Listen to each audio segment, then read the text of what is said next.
Yeah,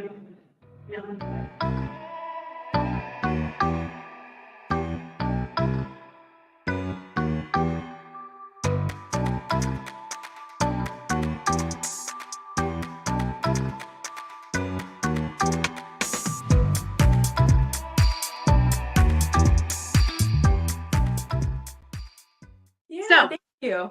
tell us, what's the amazing quilt hanging behind you? I have the small lemonade and I'm obsessed with it. I'm so happy.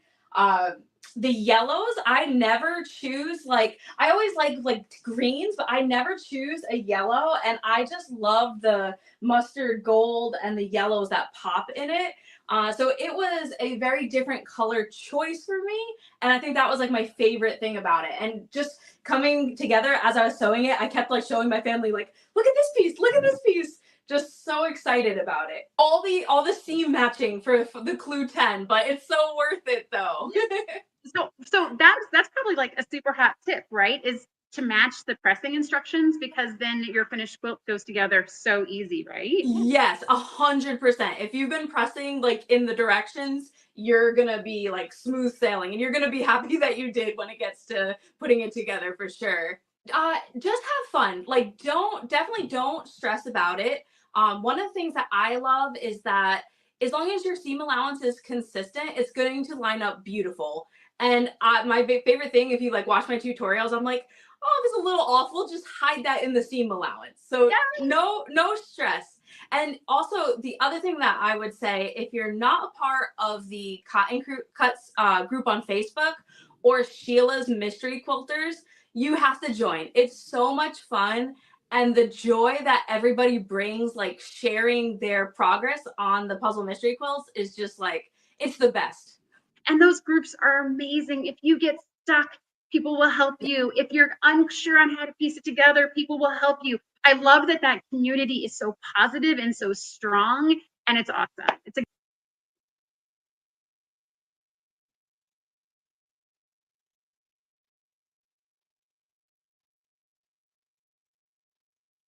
Good morning, everybody. It is 9:30 on a Thursday. It is Cotton Cuts time. Thank you all for joining us this morning. I see people joining us from California and Florida. Good morning, everyone.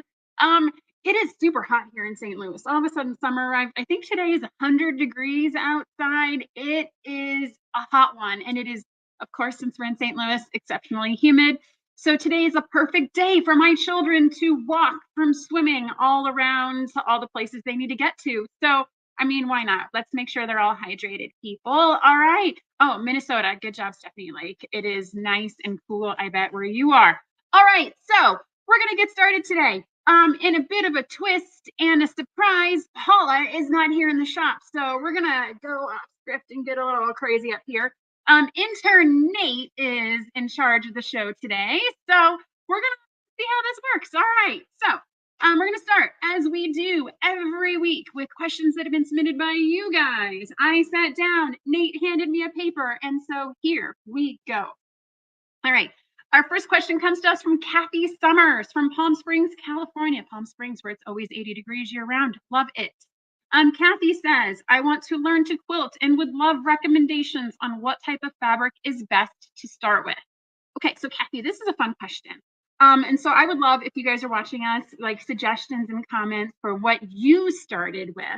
But I think as I'm hearing this question, my first response is always the best fabric is what you can afford, right? I'm a big fan of, quilting can be expensive. Whatever you can afford is going to work. I know there's a lot of rules about only buying from local quilt shops. Whatever fabric you can afford is the best way to start. I then think from there, pre-cuts are a fantastic place to start and to learn how to quilt. I know that there's there's a whole rainbow of pre-cuts. There's as small as mini charms, which are super fun to quilt with, all the way up to layer cakes, to jelly rolls. I think once we start getting into like the bigger, more expensive, it can be a little intimidating because you spent a lot of money on it. You don't want to make a mistake. And so in those cases, you want to stick with what you're comfortable with, because when you're first learning out, you're going to make mistakes. And I feel like accepting that I'm going to make mistakes and everything is okay, and not putting too big of a financial investment into that will make the process go so much smoother. as Dominic, the boy who sews, says, you're just supposed to relax and have fun. And I feel like if you're spending a lot of money on it and you're afraid of making mistakes, you're diminishing a little of the joy and the learning process, right? We've all been learners at some point in our life. And so we're all going to make mistakes. And just knowing that and making sure that the fabric that you're starting with is amenable to that. Now, as you get better, as your skills get stronger, obviously you can spend more money and you can buy higher quality goods. But my suggestion is start with whatever you can afford. I think, sticking with the pre-cuts, Jana's saying pre-cut as well.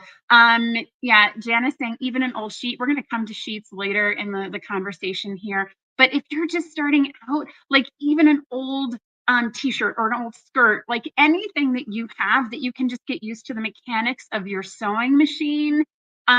The boy who sews come to die cut. Yes, I know. Okay. So anything you can use to get used to your sewing machine is definitely going to be fantastic for you. And then once you get more, as you build more confidence, then you can try more advanced things. And I think that is the path to success here. All right. If you have any other tips for Kathy, put them in the comments. You guys are fantastic. I see that, there's a lot of good comments up here and suggestions. So definitely, Kathy, check those out. Thank you for the question. Our next question comes from Charlotte Williams from Broomfield, Colorado. What does a mitered corner mean on a quilt? Okay, so this is a great question. We talked about binding last week. And so we did a whole extended video on binding. And so in that case, we just kind of glanced over the mitered corners on how to actually take the binding and turn the corner on your quilt. And I said there's other videos and other tutorials out there. And so I can kind of give an example of what it means so that way you know what you're looking at. But the actual mechanics on how to do it, I'm going to refer you to a lot of other tutorials. So the term mitered corner is not just exclusive to quilting. To miter a corner is used a lot in construction in a home. And so what it means is it means butting up two edges together at a 45-degree angle. And so think about it in corners when you have moldings, you're butting two edges together at a 45-degree angle. And so when you get to a quilt, when you're binding it and you turn that corner, you want the two edges of your binding to come together at a clean 45-degree angle. This is the recommended way to make that turn, guys. There's 1,000 ways to do it. Mitered corners are typically considered what you want to do. If it's not perfectly 45, it's okay. The quilt will still work.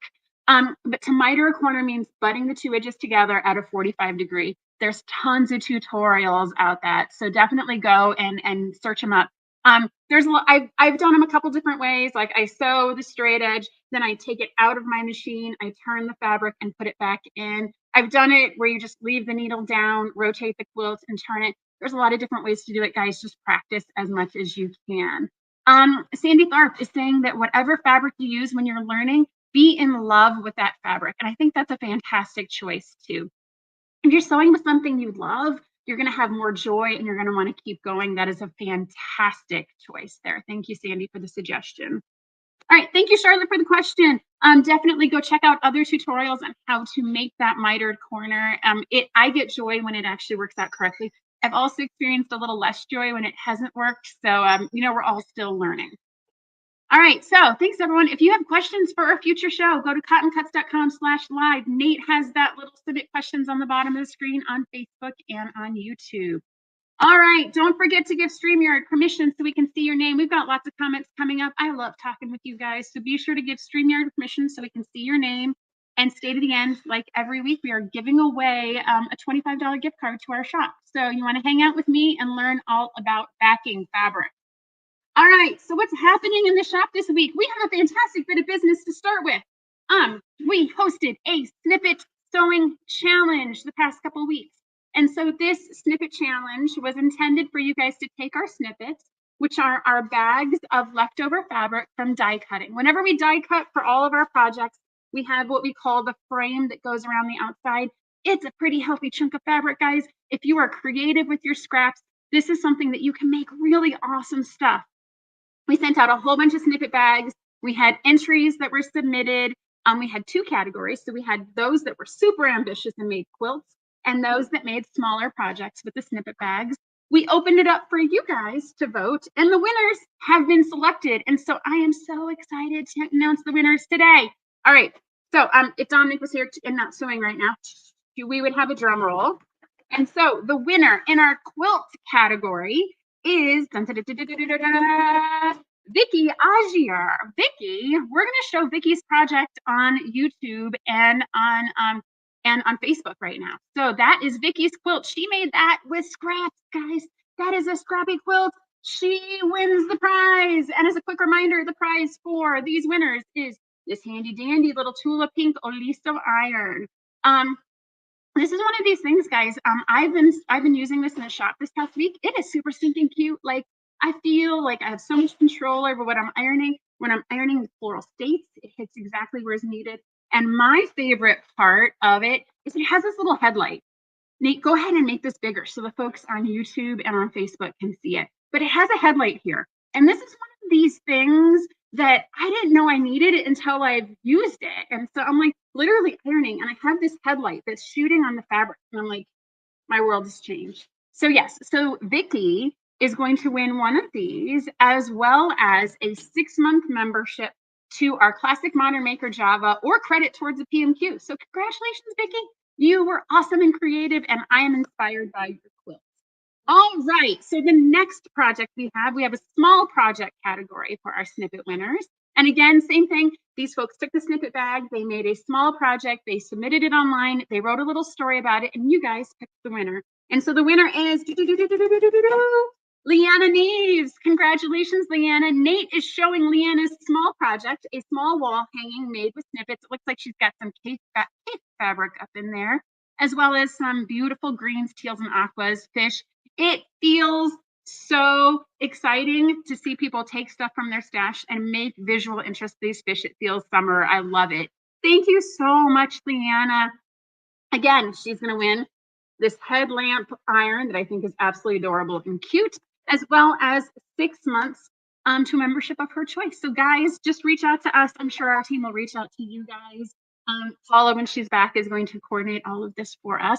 So thank you guys so much. I'm always inspired by your guys' creativity. And so thank you for all of your work, and congratulations to all the people that submitted. All those photos are going to go up on our website. So if you get a snippet product and you're like, what can I possibly make with this? We're going to have that gallery on our website. And I love inspiring other people. So congratulations to everyone that participated, and thank you. Okay, so what's happening in the shop this week? It's probably easier to list what's not happening. This list is long. So tonight we have our Cotton Cuts live sew-in. The third Thursday of the month, of every month, we gather and we sew together, mostly puzzle mystery quilts, but we're expanding and we're starting to sew color challenge block of the month. That is the third Thursday, 7 to 8:30. All the information is in our Cotton Cuts Fabric Facebook group. If you don't have access to that, just let us know. We'll get you the information so you know where you're going. We're also going to do a whatnot again. Again, this is a Paula. Like Paula, she loves the whatnot. She's a big fan of those. And so we are doing a whatnot de-stash tomorrow at 1 o'clock Central Time. And so we always like to do a theme. So this theme is called Afternoon Delight. You know, Paula, it's fine. So we're doing an afternoon delight. And so I am excited because we're going to be de-stashing Free Spirit and Riley Blake fabrics. These are going to be half bolts. So we did full bolts last time. You guys suggested perhaps we do half bolts. And so we're going to do half bolts. And they are starting at $6 a yard. It's going to be auction style. So if you guys have anything, be prepared. There's going to be some cape. There's going to be some Tula. There might be some other fun, awesome surprises in there. Join us. And also, we also have some Stitch It bundles. And so I know you guys love our stitches. They're little boxes. It's like the general use Legos where you just put the fabric out and you stitch them all together. We're going to do some Stitch It bundles. And we're going to like, here, you can have a whole bunch of different Stitch Its and we're going to auction them off and see how it works. So whatnot is a lot of fun. This is one of our ways in which we are de-stashing in preparation for our move. Our move is still coming. It is coming in August. We are moving 3 miles away, which is good and bad. It's one of those awkward, close but not close distances. And in help us, we are also going to be adding more things to our roster of things that we want to find better homes than our shelves. So the first is we're going to continue that 20% off all the holiday puzzle mystery quilt, Holiday Your Way table runners. So we did a whole project last fall, 20% off. That's in the store. You don't even need a coupon. Just go, click, and we send it to you the same day. We are also adding to our rotation 10% off all of our mystery bundles. And so our shop has a ton of mystery bundles. We have mystery Allison Glass. We have mystery Cake. We have mystery Ruby Star. We also have mystery modern maker boxes in there and mystery Java box. So if you've been curious about what is this modern maker, what is this Java about, you can get a mystery box for 10% off the price. And so definitely, guys, like that's going to be out there. We are trying to move as much as we can into a new home, and these mystery bundles are a great way to just, if you've never tried Cave, go in and get that Cave bundle. If you're the biggest Allison Glass fan, go and get it, because there's some vintage Allison Glass and vintage Ruby Star in there that you're probably going to love to add to your stack. So 10% off. Nate, good job. Nate has the website up on the screen. It's shop and then one-time deliveries. All right, so I see a query on Instagram. How do we join the auction? All right, so you're going to need to go to Whatnot and then look for Cotton Cuts. And what you can do is you can be notified about the auction.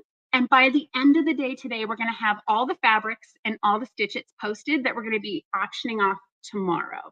And you can actually pre-bid. So we had some folks do this last time where they put in kind of, this is what my maximum auction bid is going to be. And they were able to remotely win those items without necessarily having to be there at 1 o'clock. This is an awesome platform. We're figuring it out as we go. We change it every time. I know that tomorrow there will be a free gift with every purchase. So you're definitely going to want to join us to learn more about that. All right, Nate, good job, man. All right. He's got that website. So it's bit.ly/fabric for sale. And that'll take you right to the auction as well, Safna. Okay. What else? Oh, there's other things we're doing. So we are die cutting the whole quilts. Guys, we're going to try and get those prepaid quilts out to you guys as early as possible in July. The team is crushing it. You guys should see how much fabric they are die cutting every day. It is fantastic. I know they had the synchronized die cutting video on YouTube yesterday. It was awesome. It is a marathon, guys, to die cut all this fabric. We are working on the weightless steel. This past week, Dusty Rose, it went extinct. I can't get any more of that fabric. So unfortunately, Dusty Rose is gone for good. But I can still probably get some more of the colorways. Do not wait. I know there's at least 3 that once they're sold out for good. So hustle, hustle, hustle. Go and sign up for the Wild West Puzzle Mystery Quilt. And we're working on the next 5 blocks of Floral States of America, guys. They're really cute. Next week, I'm going to have actually stitched blocks together for them. They're really cute. I love that project. I actually sewed the first 5 and I was done in like 10 minutes. And I was like, this is the cutest stinking little thing. It's fun. Don't miss out on Floral States. All right. Whew. All right. Now we're ready to talk about today's topic. So we've been doing kind of a series of how to finish your quilt. And so we talked last week about batting, the week before about binding. And today, Paula wanted me to talk about backing fabric for your quilt project. And so there's a couple different things we can talk about when it comes to backing. And so the first is kind of what fabrics could we and should we use for the back of our quilts? And then how do we measure, stitch, and sew them? And so there's kind of 2 elements to this conversation. And we've chipped away at the first one previously. And that's really kind of what fabric could you and should you put on the back of your quilt? And so I'm going to start as I always start these conversations with, and that is choose the backing that you can afford. Right? Backing can get expensive. You've already created this quilt top on the front that's a couple $100, and it can be expensive to put the backing on the back. And so I am always, always, always a big fan of the backing that you can afford. When I was younger, I could not afford to put quilt shop quality fabric on the back of our quilt. And so I had to put sheets on the back. And I know that when I see this in like a Facebook group of like, hey, can I use a sheet on the back of the quilt? Those people are kind of smacked down a little bit. And I want to kind of advocate that a sheet on the back of your quilt, if that's what you can afford, is the right answer. Sheets are a great thing to put on the back of your quilt. Think about it. You put them on your bed all the time. Now, mind you, there are some considerations on sheets. You want to make sure that it has a good thread count. The higher the thread count, the better the sheet is, the more durable it'll be, and the more that it will kind of stand up over the test of time. You also want to avoid stretchy fabrics. And when I say stretchy, I say like a flannel or a fleece or a jersey. I know jersey t-shirts are popular sheet material. You can use them. They're just a little bit more fiddly. And so you do need to make sure that you've basted really well, that you've used a lot of spray base. But anything that's a stretchy kind of material on the back of your quilt in general, not just a sheet, but anything stretchy is going to be a little more fiddly. It's just going to take a little bit more time. It doesn't mean you can't use it. In fact, putting a jersey sheet on the back of a quilt would probably be pretty warm and comfy, but it is going to be a challenge to quilt. And so as long as you know that ahead of time, there shouldn't be any surprises. So sheets, if that's what you can afford, those will work. Now, in the like, if you wanted to actually use quilting cotton on the back of your quilts, there's this new thing that's come out in the past 10 years or so, that a lot of fabric manufacturers are printing fabric in what is called a 108 wide back. And so I want to make sure that everyone knows what a 108 wide back is. And so it is fabric that is printed 108 inches width of fabric. And so I know when we're dropping these acronyms and these letters, people say 108, and it's hard to connect what that actually means. But it means the fabric is actually 108 inches wide off the bolt. For scale, regular quilting cotton is about 40 to 42 inches off the bolt. 108 is 108. And so if you chose to use 108 wide back quilting cotton for the back of your quilt, you won't have to piece it, because that 108, someone along the line determined that was a very common dimension for the back of the quilt. And so they've created this single piece that you can put on the back of your quilt. If you do it, you can definitely get multiple quilts other than 108 wide. I know for sure our puzzle mystery quilt is on the small, it's 48 inches. So you can definitely get 2 of those on 108 wide back. But it's, yeah, so Vicki, it's 3 yards, is 108 inches on the wide back. That's a great opportunity for someone to use that if you don't want to piece the back of your quilt, or if you're concerned about directionality on print. We're going to come back to that in a second.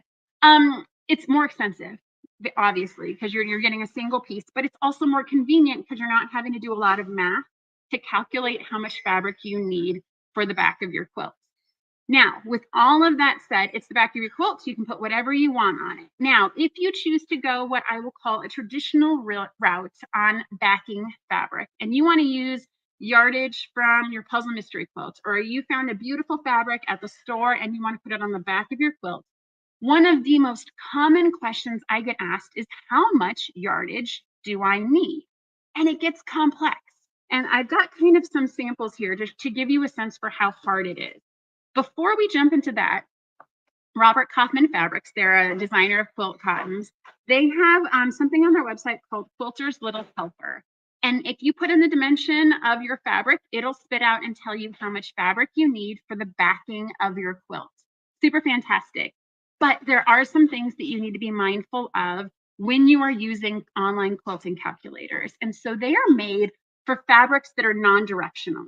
So if you have a print that has no repeating direction, like it has no lines, it has no pattern that repeats, you will be able to use less fabric than if it is directional and you want all of your fabrics to line up directly. So I will show you why that's important in a minute. So when you're picking quilting cotton for the back, is it directional? And that is going to have a significant impact on how much you need to finish the back of your quilt. Okay, so let's talk about what all that means. So here, we have our pretty quilt top. And so this is kind of our finished dimensions of our pretty quilt top. It's neon pink. I put pretty little quilt top on it, so we knew exactly what we're talking about. Now, you've measured this quilt. You've lovingly and painstakingly pieced it all together. And you know what the dimensions are of your quilt top. But you can't use that dimension for your backing. If you're quilting it on a home machine, or if you're sending it to a long armor and you cut your backing to this exact dimension of your quilt top, it's going to be a little bit of a problem. During the quilting process, the back tends to shrink a little bit, and it will actually end up smaller than your quilt top. And to finish your quilt, you're going to have to trim the edges on your quilt top and take out some of your piecing. So it is recommended usually 4 to 8 inches on all sides. Your long armor, if you're sending it to a long armor, can give you guidance for how much they need. but usually you want your backing to be 4 to 8 inches bigger on all sides to accommodate for any of the shrinkage or the movement that's going to happen on the back of your quilt when it's quilted. You will be much, much, much happier trimming off the backing fabric versus cutting into your pieced quilt top. So definitely keep that in mind. When you're determining your backing, you need to accommodate how much is needed around all the sides. Now, for me, I've made this mistake before, guys, is when it says 4 to 8 inches, I take this dimension and I add 4 to 8 inches only on one side. Make sure you're doing 4 to 8 inches on both sides. So that way you give your long armor plenty of excess versus just half of what they need. So when you're actually measuring this, add 8 to 16 inches to both dimensions to make sure you get enough. Now, that is going to yield something, your backing is going to need something like this, right? So we have a second one here. So this is the actual surface area of backing that you're going to need to finish your quilt top. So you can see I added the dimension on all 4 sides. And so this is the amount of backing that is needed. Now, you selected what we will call a pretty backing fabric, right? And so your pretty backing fabric is about 42 to 44 inches wide. And when you put it on here to determine how much backing you're going to need, you can see you're a little short, right? You're going to come up just a little short. Ideally, you'd want to be like, hey, I just need to buy 4 yards, done. But you can see you're going to miss a little bit here. So the simplest and easiest way that I have found to calculate this is to actually, this is simple, guys. This is the simple way. This is easy, is just to figure out what that length is and stack 2 on top of each other, stitch it down the middle. But what happens if you do it this is easy. This is what you're going to have to do for directional fabric, is this. And so as you can see, if I sew the 2 together, I'm actually sewing and I'm doing way more than I actually need. All of this is extra wasted fabric up here. Now, if you're okay with that and you want to cut this and add it to a scrap pile and use it for something else, then by all means do this, figure out the total length of your quilt and just stitch it down the middle and use this extra. If you're like me, super efficient engineer, like a good challenge, you're actually going to figure out how to do it perhaps this way. And so the calculators can help you with this. And so you're going to take this 44-inch width of fabric and you're going to figure out how many pieces you need to sew together this way to make it happen. So that way the back of your quilt actually finishes, the backing is actually closer to the dimension you actually need with no waste.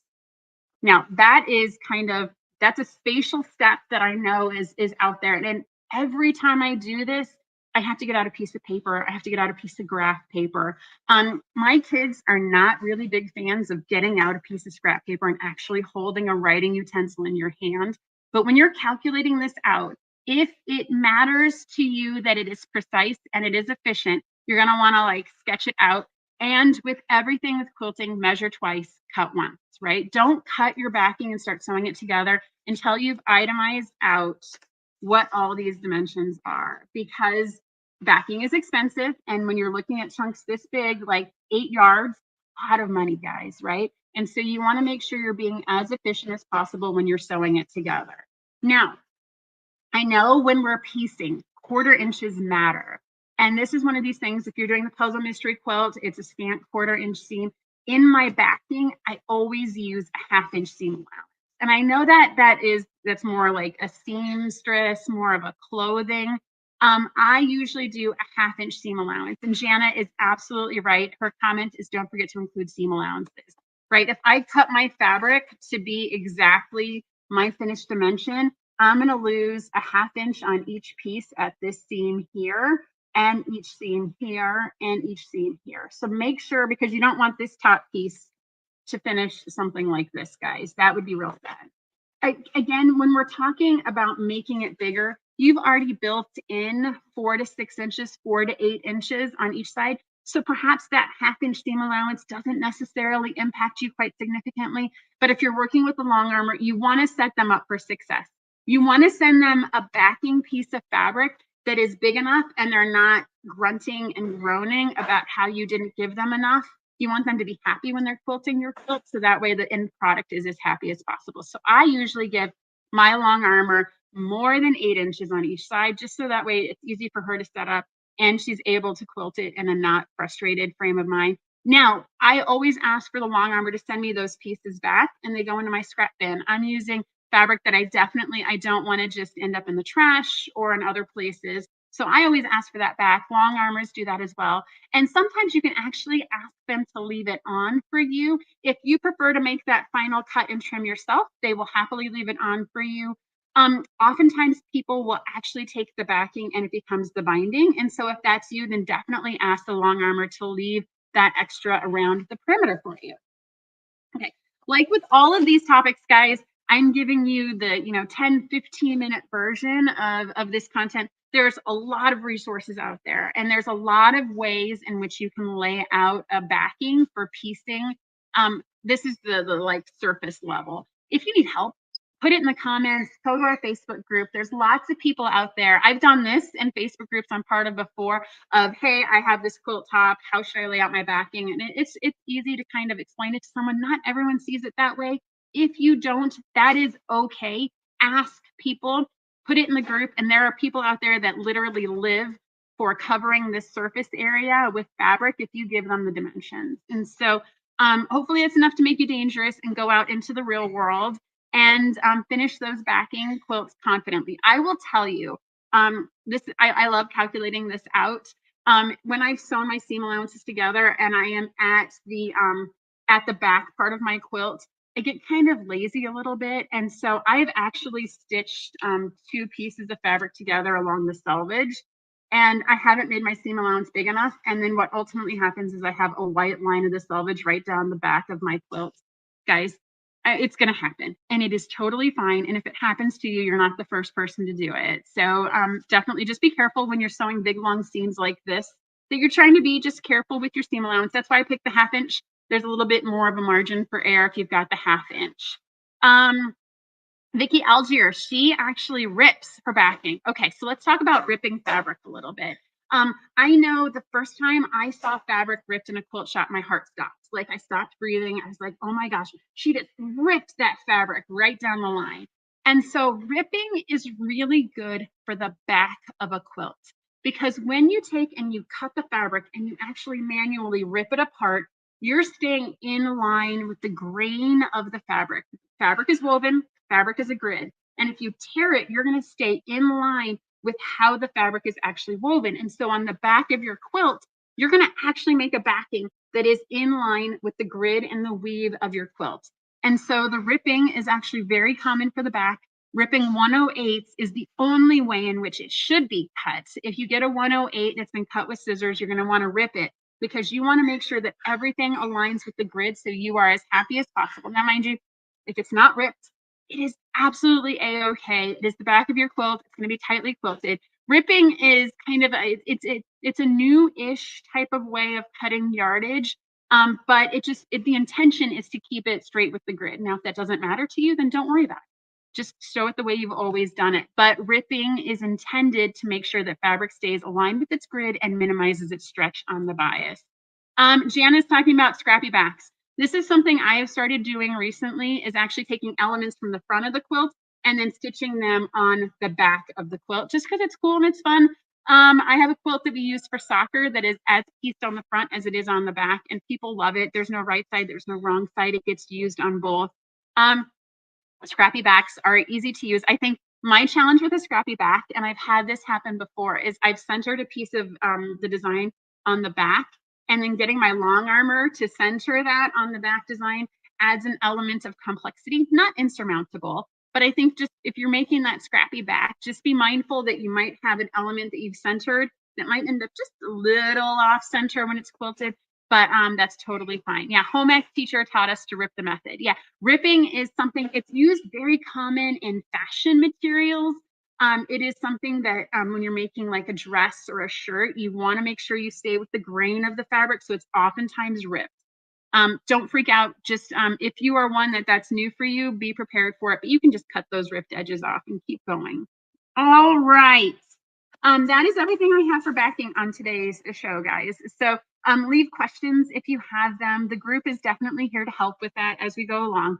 I do have a couple things to show you since you've stayed with me to the end. Paula has these elements here that she wanted me to show and share with you. So Paula, who has never sewn before, or has sewn minimally before. I would say sewn minimally before, has been bitten by the quilting bug because she watches all of our shows. She's around all this awesome fabric. And so here, she used one of our color challenge cards, and she used the Delilah puzzle mystery quilt, which is super awesome and purple and green. And she had sewed this block together with our stitches left over from Delilah. She is also in love with Ghost Town and has sewn the strips together. I'm thinking she's probably going to make a bag with it, but she wanted me to share and show these with you. And since you have stayed to the end, you guys are going to get a first look. Mind you, this is like super early sneak peek of something we are doing for our Advent calendar. So we are doing, Cotton Cuts always does an Advent holiday your way. At the end of the year, we have a fat quarter box, and we'll have an awesome gifts and notion box this year, guys. Our team is putting a ton of work into it. We're also going to have our mini mystery again. We're going to do a new design. It's going to be a new project. It's not going to be a table runner, but that's as much as I'm going to tell you now. And we are adding something this year. We are going to up our game, and we're going to have a pre-cut pillow. And so I'm going to show you what this pre-cut pillow is, so that way you can put it on your shopping list. This is going to open for signups in October, but we worked with one of our previous featured designers, and she designed a 20-inch pillow for us that is absolutely adorable and so stinking cute. And so here it is.